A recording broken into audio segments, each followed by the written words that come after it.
All right, live from the Export Beer Garden studio, this is the Agenda podcast for Wednesday, the 24th of April.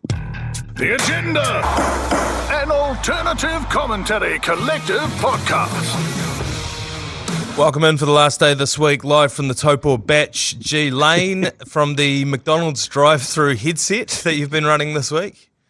Yeah, I get a lot of feedback on my. It's like a call. It is actually. I thought it was a call center, but you're right. It is the Mackie D's Drive-Thru person, the person who's pretty much propping up the entire operation. They're answering the call, they're putting the order through, they're taking the next one. They're like taking people's money. Yeah. Like, is there a job more crucial than the Drive-Thru headset person at McDonald's? This is what they say when they talk about in sports. Be a star in your role. If you're just a role player and you only come off the bench and get 10 rebounds or make a big tackle or whatever it is, be a star in your role. And every now and then you see one of them at the Drive-Thru, just like you said. They've taken your order at the box, but then when you get up there, do you want the bottle? Do you want it upsized to large? What flavour do you want? Blah, blah, blah. Meanwhile, they shut the window, then they're talking to the next person. They got extra arms like fucking Vishnu. And then all of a sudden, everyone's got their food. I mean, you know, much maligned the quick service restaurant worker, but I think that can be a stepping stone to anything if you can get that down. They are the pivot. They're the first five. Yeah, they are the fly half of fast food restaurants and drive-thrus. You cannot operate without a distributor with the headset juggling everything and just distributing food and money. Yeah, If I could, I'd like to segue from that pivot chat to a little bit more pivot chat because something's come out that's caught my eye. We're going to start off with Super Rugby, and it is that Aaron Cruden was asked on the Aotearoa Rugby pod, which is the one that you see on Sky when they're not really playing anything else, and then you see a couple with Ross Carl and someone James else. Parsons? Yes. Yeah. I mean, shout out to them. But that's the one that you see on there. You're like, what is this one? Well, it's the Aotearoa Rugby pod. They were talking to Aaron Cruden, who's been doing a lot of sideline stuff for Super Rugby this year, and he said that they asked him to play for him this year down in Christchurch. He said, Jimmy Marshall gave me a call, and I was pretty tempted and came pretty close, but a lot of the decisions I've made, especially this year around rugby and things, has been more based around the family and just making sure that fit for everyone. This is probably the most damning thing that I've seen come out about the Crusaders this year. And it's just the fact that they would call on Aaron Cruden, third string first five at the 2011 World Cup? I didn't even know he was still playing. I thought he'd retired years ago. So did I. This is what I'm saying. And so if you're Riley Hohepa, who's starting at first five for the Crusaders, and you hear this, how are you supposed to feel? Like they tried to knife me for Aaron Cruden? You know, I think this one's been the biggest sort of the most damning thing for the Crusaders season this year. Really? Because there's been some damning moments for you, yes. And in particular, I think it's next on the agenda, yeah. And that is Christopher Luxon, Prime Minister, has doubled down on his support of the Crusaders, and yet still you believe the Aaron Cruden call-up is a more damning look at the Crusaders currently. That's saying something. I think if you were to roll both Luxon stories into one and call that one event, that probably pips the Aaron Cruden story. But them on their own, not as bad as the fact that we threw out. I mean, that is a Hail Mary of Hail Marys to call out for a first five, you know, who none of us, the country didn't know was still playing. Because what that does to your season if he comes and plays, he went on to say part of the reason he didn't want to come was because he wanted those guys to get how does he help? He sort of must have looked at the team and gone, it's not that great. How do I help versus these guys actually getting more minutes and figuring out what the Crusaders are going to be going forward? What it does to your team when you have that is it turns you into Moana Pacifica where you got Christian Liliofano and people are like, oh, remember when he had a pretty good little setup for a couple of years, but it doesn't. Your team's not better for doing that. It's almost like a novelty sort of thing. So that's why it was just like when you're throwing that Hail Mary out, you're basically writing a season off, and that's why I thought that was quite disappointing. You're right, though. Christopher Luxon again was asked in Parliament because he posted over the weekend a thing on social media. Apparently, he's got like 4 social media wounders that follow him around and convince him to do TikToks. I think that's probably the worst spending of New Zealand taxpayer money that I've seen in quite a long time, because he posted a really creepy photo of him in a Crusaders jersey standing in front of his fireplace and TV, and it was like rugby union Pinot Noirs. It just gave me that vibe. It's like, ugh. It's like we don't really have that many issues in this country when in Parliament he's getting asked questions about the Crusaders. It just he's already said that he's a Crusaders supporter and he wishes them all the best and they're a champion franchise. And they ask him again 3 weeks later, and again he doubles down. Yeah, I'm a Crusaders supporter. It's like, Jesus Christ, get a new line of questioning. Yeah, you're right. Maybe around his support staff. Maybe the questioning should be, why have you got 4 social media wounders following you around? Yeah, that's right. Why have you got half of the young Nats just chasing you around doing TikToks? This was disheartening to me. If that's your preparation going into a season, asking Aaron Cruden to come back and play for you, I think you just about put a line through them. And my final point on this before we move on to another team is just that they play the Rebels on Friday night, and the Rebels are paying $4.20. That's all I'm saying. And the Rebels, where are they on the table? 4th. Correct. Where are the Crusaders? Baked to the bottom of the tin. I think that the TAB's asleep at the wheel against the Crusaders here. There could be some money to be made against potentially some sort of flag-burning situation if you are a Cantabrian. Close the one eye that's open and make yourself a bit of money. I think $4.20 is ridiculous. It won't shorten before Friday as well, so you're right to put that one on right up until the line. Myself and Matt Ward will be covering that one on the Friday as well. And just quickly, Hurricanes fans have been getting up us quite a bit lately. We don't talk about the Hurricanes enough. They're at the top of the table. They're having a great season. All right, I've cleared out a bit of space for you on a Wednesday to talk about the Hurricanes. Asafo Aumua is out for 6 to 8 weeks with a knee injury. Oh. What does this do? That's gutting. That is a kick in the nuts, because he played potentially one of the best games he's played in Super Rugby the other week. He was barnstorming, and I'd say he was at the top of the list in terms of All Blacks. I think he'd leapfrogged Takiaho. Cody Taylor's obviously out at the moment, so that's pretty gutting. Does that take him to the end of the season? Like 8 weeks. End of the Super season is June. So May, June. There's 6 weeks left. Back. 6 weeks left of the regular season. So that means that would be at the start of the playoffs. I would say, it's hard to tell because they've had some pretty crucial injuries. Cameroid's out. Now you got Almoa out. I think, to be fair, they're going to make the 8. As we said yesterday, the eight's probably too big a number when you've still got the Crusaders got a chance to come back into it. And I just think they'll still be there. It's just, how do you come back after 8 weeks and then all of a sudden make an impact? Or are the Hurricanes genuinely that good across the board that they're going to keep this up? I don't know. It's going to be interesting to see. And to those Hurricanes fans that have been complaining about us not giving them their flowers, I would say this is how the Crusaders have been talked about every year for the last sort of 2 or 3 years. Has been like, oh yeah, they're going all right, but when are they going to slip over? And then they never did. And in the end, they ended up winning. So I think that's a huge omen for you Hurricanes fans. So you saying it's a compliment that you're not giving them any airtime? Yeah. You're saying it's a kind of a backhanded compliment that, like, I'm not acknowledging you because you're playing too well. Yeah, that's right. We expect you to win.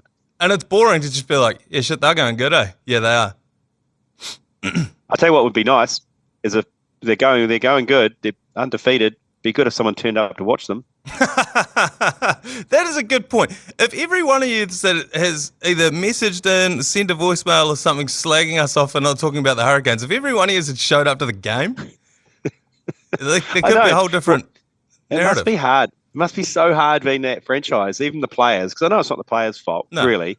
You're undefeated. You're having the best season in a number of years. This is a combination of probably 3 or 4 years of rebuilding. Now it's come together. They're playing great rugby. They've beaten everyone. They're on a roll. How can you not get 25, 30,000 people to come and watch? Yeah. We were saying this about the Eden Park turnouts of late as well. Like, the Blues are playing some of the best rugby they've ever played, and teams, people still aren't going to the games. It doesn't seem to be attached to winning or losing footy, or even the style of footy that they're playing. So I don't really know what it is. I wonder if it's the paywall thing. We talked about when cricket was free to air this summer and all of a sudden the stands were packed out. Yeah. I just wonder how many people are signed up for Sky Sport, and because the casual fan isn't engaged with it, and they're the ones that we need to start going to build this thing up again. I don't know. That's not a question for me because I don't live in Wellington. It is. It can be. I lived in Wellington for a while. It can be a torturous walk on a bad day. Yeah. Going down that Fran Wild walkway is like going. It's basically like a polar expedition. It's about 1 kilometre long, and if your head stiff into the wind, you basically, once you get to the stadium, it's like you've reached the South Pole. Yeah. And then you can have a hot dog and a beer, and you're like, thank Christ. Yeah. I can see. Well, I can see why. You're right. You need either a beer blanket or to be so hyped up for the sport that you're like that, that keen to go. Because if you're walking from, like, realistically, most people probably go down the waterfront and then go down there, or you can train into the train station and walk there as well. Either way, like you say, it's an absolute hike. But yeah, again, they're winning. They're beating teams. What do you need? What about if everyone gets their first beer free? Do you think that would work? Yes, 100%. If I don't know what tickets are worth these days to those games, but let's say they're only about $30 or $40. Yeah, they're not expensive. So let's say you're paying $30 and you're getting a beer already. I'm in. Well, it's simple as that. We're pretty simple beings. Yeah. You get an ice cold Export Ultra at the door. Yeah. I'm in. Yeah. Have we or a white claw for the ladies? And if you ask for a red wine, you'll be denied entry to the grounds. Yeah, I don't mind it. I think we might have solved rugby union. All right, time for a quick break, and we'll be back to talk Waz. The Warriors are playing tomorrow night, Lane. This one has crept up. It's at 4:00 as well. That's because tomorrow, for those of you unpatriotic people out there, is ANZAC Day. So don't bother showing up to work if you don't have to. Although the cows won't milk themselves. We are commentating this one, myself and Chris, at 4:00 on Sky Sport 9. The team list came out yesterday. We're going to do a deep dive on the Mad Monday podcast later on this afternoon because it's a early game, so we'll get that out this afternoon. So if you want more in-depth analysis, go and check in to that one. Kurt Capewell's out, which means Jacob Laban comes in, who's a debutant. He debuted a few weeks ago, and now he's all of a sudden found himself starting.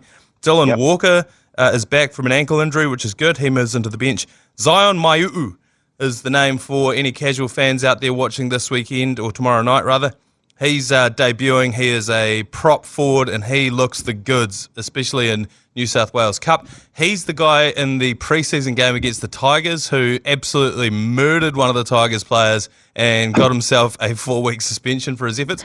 Only player in NRL history to be sent off in a preseason fixture.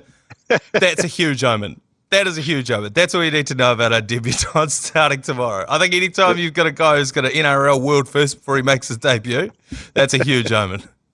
Yeah, it's a great name too, Zion. Yeah, you can really get in behind that. So tomorrow's the ANZAC Day game. You're going to hear a lot of people today and tomorrow tell you that historically the Warriors get up for this game. And you may even hear it if you are unfortunate enough to listen to the missionary commentary. They may say it on that as well. The Warriors historically get up for this one.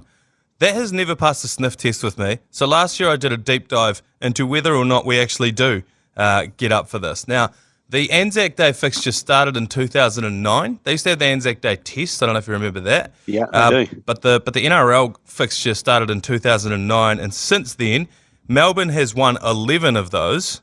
Including 2022's seminal fixture where we lost 70-10. Wasn't so bad last year. The inaugural 2009 ANZAC Day game against the Melbourne Storm was fought to a draw, 14-all draw, which I thought was quite good. And then there was one match that we had Sorry, actually, I'll get onto that in a second. New Zealand have only won 3. The Warriors have only won 3 of the fixtures thus far. So 11. How many years is that? 14. This 14. Will be the 15th. Yeah. Why do we always play Melbourne?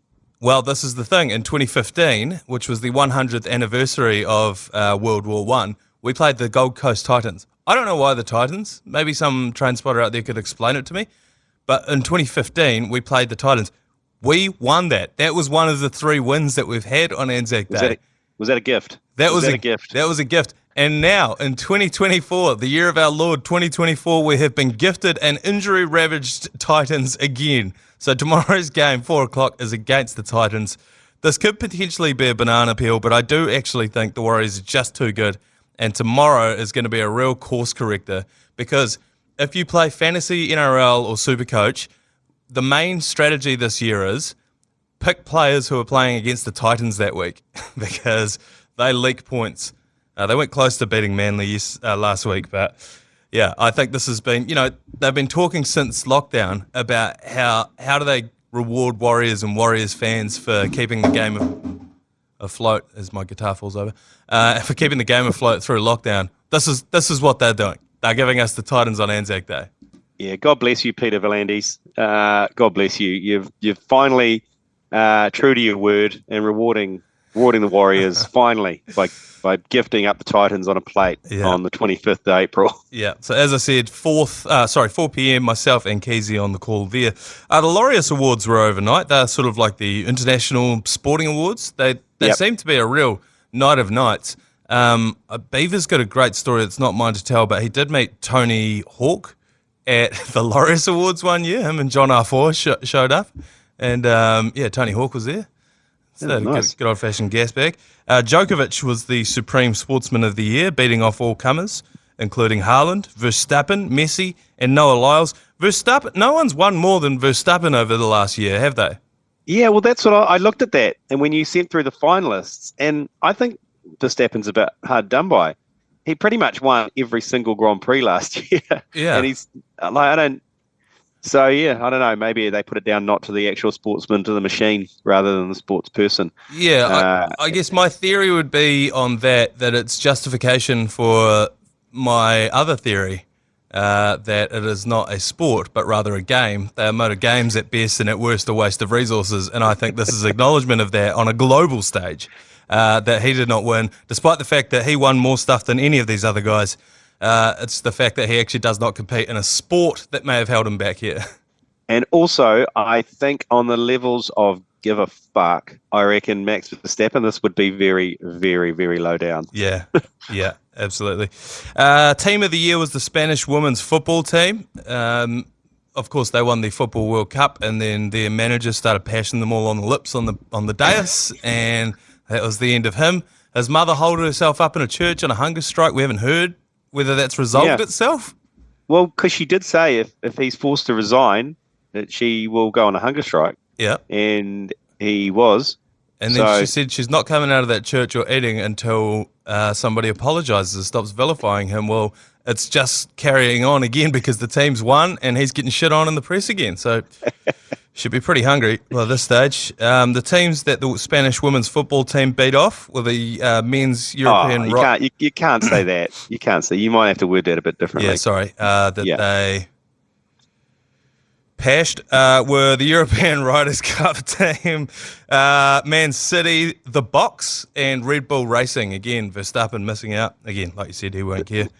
The what? The Box? Yeah, the Springboks. Oh, the Springboks. Oh, yeah, okay. They won the Rugby World Cup. That's right. I was like, the Box. No, yeah. And there was comeback of the year, which was Simone Biles, who semi-retired and then came back to win. She beat off Sia Khaleesi. Oh. And the awards. She beat... At the awards? Sia Khaleesi's mum's holed up in a church and won't come out until people stop vilifying him. And Jamal Murray, who tore his ACL, then came back and won the NBA title last year, just sunk the Lakers yesterday as well, and my multi with the game-winning shot. You would have seen that all over social media. So that was the Laureus Awards. I don't think there's too much you can read into any of that. Awards for sport are always bizarre to me because there's already a gold medal or a trophy or a championship or a World Cup that you can win. So what's the point of an award? But congratulations to those who did win. We've got about... Sorry, Lane. No, I was going to say, but we are... I mean, this is... I'm not sure if we can talk about it just yet, but we are launching our own awards, though. The Snackachangi Sports Awards. They will be happening the night before the Halbergs. So we're in the process of just getting the categories together for that, but it'll be the night of nights, trust me. Hosted by Lee Hart. Look out for the ACC Snackachangi Sports Awards early in 2025. It may be the first and last, but we'll give it. We're basically going to try and turn sports awards on its head, as you were saying before. You're unsure of why they exist. Yeah, I think these ones will prove to you why they should be around, because these ones will be ridiculous. I think that a large part of awards ceremonies in whatever industry you work in is just getting together and getting on the piss with everyone. Yeah, totally. And I mean, that's certainly what it is in the radio awards. I went to the electrician awards last year or the year before. A mate of mine was flown up for, I think they all stayed in the same hotel and just got massively on the piss from the moment they touched down. It's that's what it's all about, and I think the sports awards have started to lose that a little bit. So yeah, I'm equal parts excited and terrified for the ACC Sports Awards. All right, it's Wednesday, so we're going to do half-baked sports idea at the end of the episode, which means right now it's time to get into yours, please. Yours, please. Brought to you by Leader, home of the lasagna topper. 4 of them to get through today, Lane. Let's get straight into them. Call the yours, please. Yeah, go, lads. Oh, fucking me. Someone turned the lights on. Hey, I think NRL's getting a bit soft and Union's getting a bit soft. I know we've been banging on about for a while, but how about we just adopt full ice hockey rules? Whatever goes on the ice stays on the ice. They can, look after themselves. If someone's being a dick, you can go punch them in the face and they both have to spend 10 in the bin. So, yeah, let's talk about it. I think we've talked about this before on the podcast, haven't we? Bringing in ice hockey style enforcers. Yeah, I think it's a very Colin Meads kind of approach to rugby, because that was what it was in the old days before TV and kind of third match officials and, the thousands of cameras. It got sorted out on the field. If there was a grub, your team grub would just go and sort that grub out. But yeah, I don't know. It's a tough one, because if you'd basically hire a semi-professional boxer to play in your team who could then just go and knock people out. Yeah, we saw it in the NRL over the weekend. Jack Hetherington squaring off against Reid Marnie. So maybe there have been studies done in NHL that it actually calms the game down, because the refs don't have a lot of power to stop scraps. The difference is in ice hockey, you're hurtling towards each other at 1,000,000 miles an hour, and you can just smash the knees of your opponent's best player, and there's no repercussions. That's why they kind of need the enforcers. But in rugby, you can still put a hit on a guy. There is recourse. I don't know what issue that clears up in rugby union. There's nothing that we have an issue with except for people not going to the games. I think when he was saying they're gone soft, I think the issue there is, I guess, it's all the CTE chat that's going on. I see Wally Lewis has just come out and said he's suffering the symptoms of CTE, which is not surprising, because I think rugby league is almost more brutal than rugby in terms of its head contact. But that's probably all that chat, and it gets into the heads of your mums. The mums of the kids who are playing, they're constantly worried that their kid's going to get knocked unconscious and never recover, which doesn't happen. Hardly happens. But yeah, I don't think they're going soft. I think it's quite the opposite in terms of the size of the athletes and the size of the contact.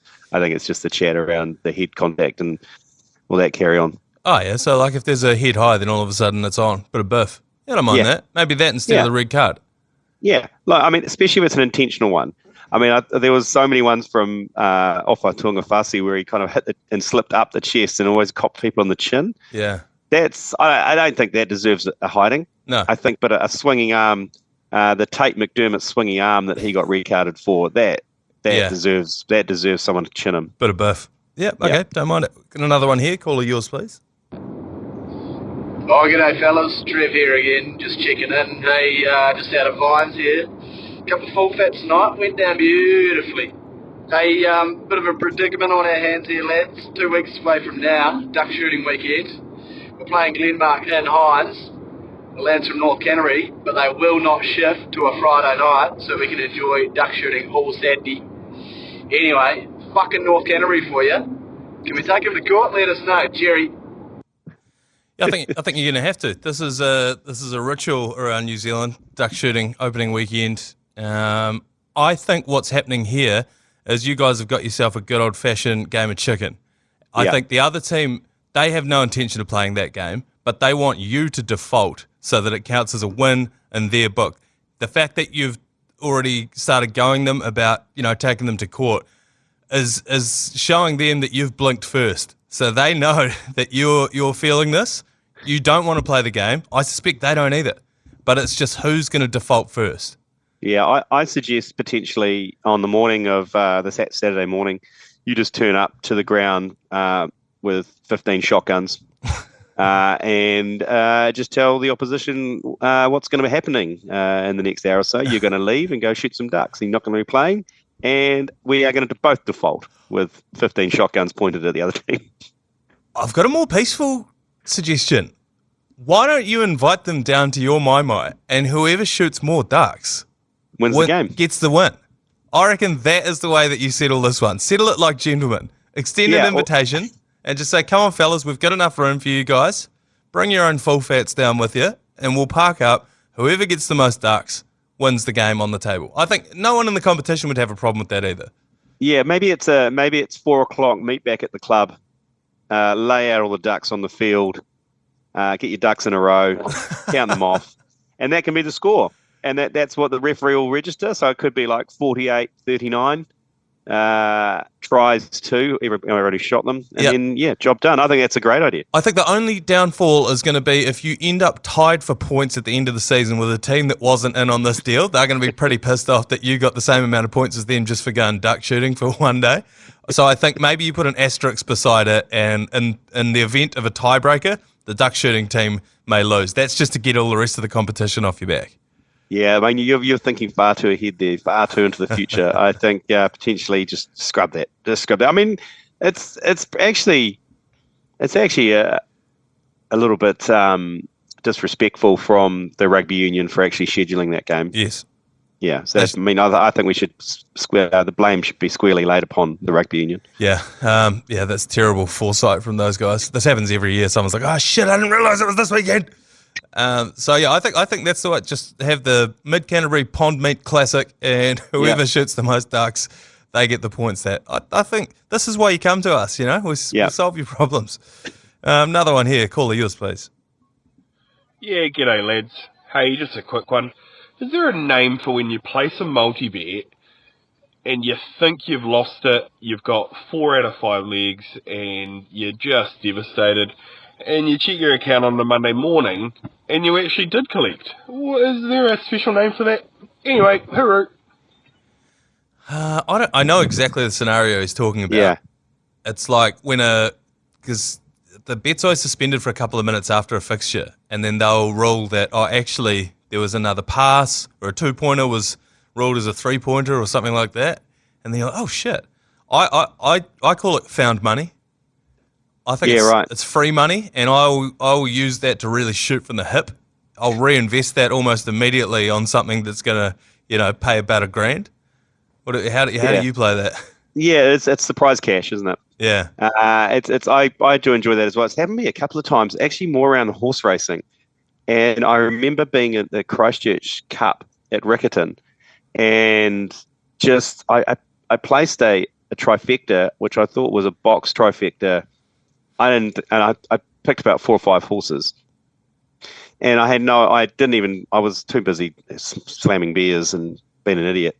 And I looked at my account, and I had $2,500 in my account, and that I don't know what's the term, but all of a sudden I'm like, yow, it's free money. Yeah. Because I didn't expect it. I didn't even know how I'd done it. I went back through and I'd completely cocked up the bet, and it had come off.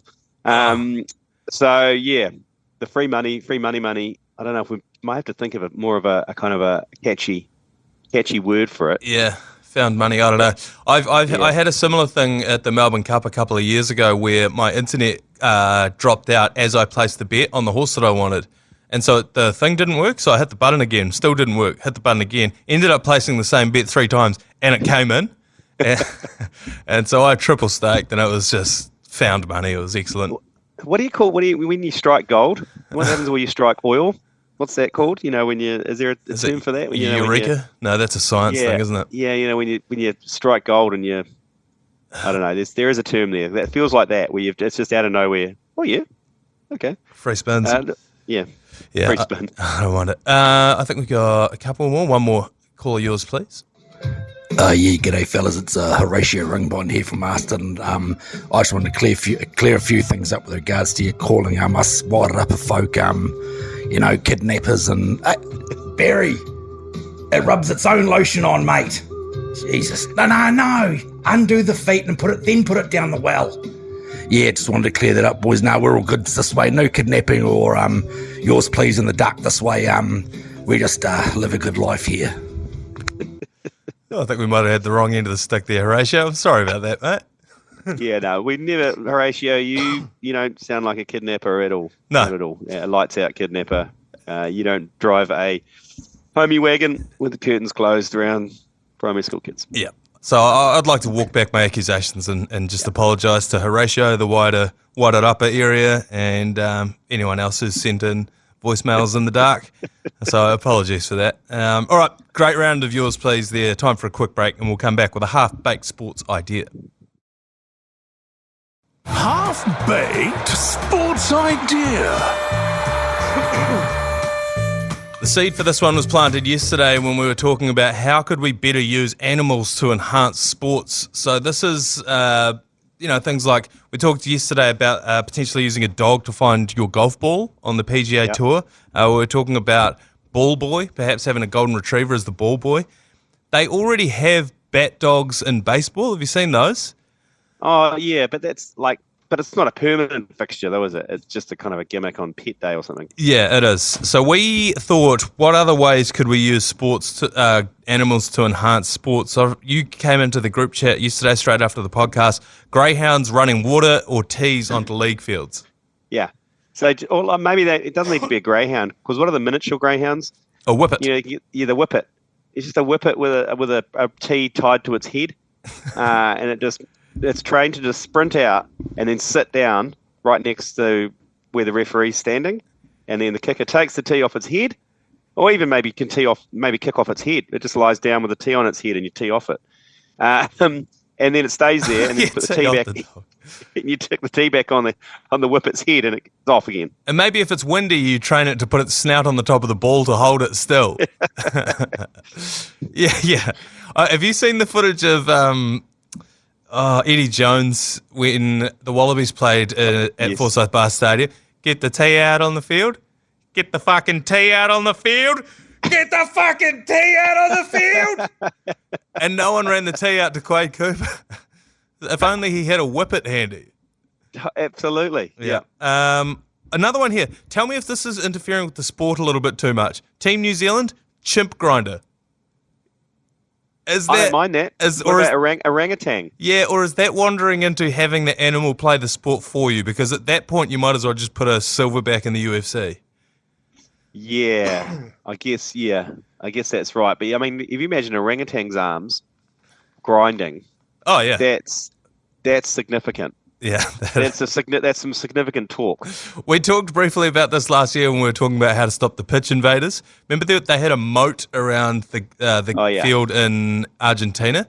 I was thinking, we said then maybe have a puma in the moat. It was a dry moat. Maybe we release a live puma into there, or perhaps here in New Zealand just a bit of Alsatian security guards.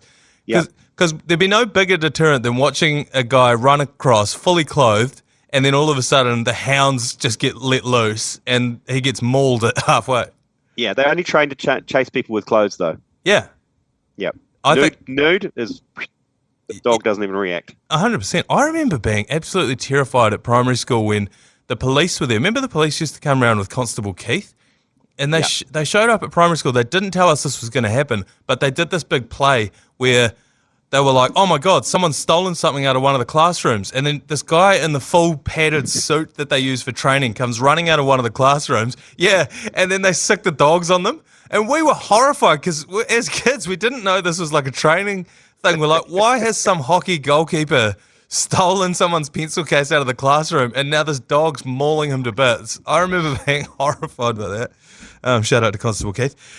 In basketball, when a player slips over and there's sweat on the floor, they bring the mop boys out. We could replace him with a seal, and the seal flops out onto the court, and then mops up all the water off the court. I think they've got pretty absorbent. A fur seal, perhaps. Have we lost you there? All right, looks like the talk of a floor seal to wipe the sweat off the ground has absolutely done G Lane in, or the battery on his microphone, his McDonald's headset there, has given up the ghost. Either way, it's probably time to knock this thing on the head. We won't be back tomorrow because it's ANZAC Day, so enjoy the Wars tomorrow, Sky Sport 9, 4 p.m, myself and Keezy covering that one. Watch out for the Mad Monday podcast out this afternoon on a Wednesday. Otherwise, we'll be back on Friday with another episode of the Agenda Podcast. You've been listening to the ACC's Agenda Podcast. For more episodes, subscribe on iHeartRadio or wherever you get your podcasts.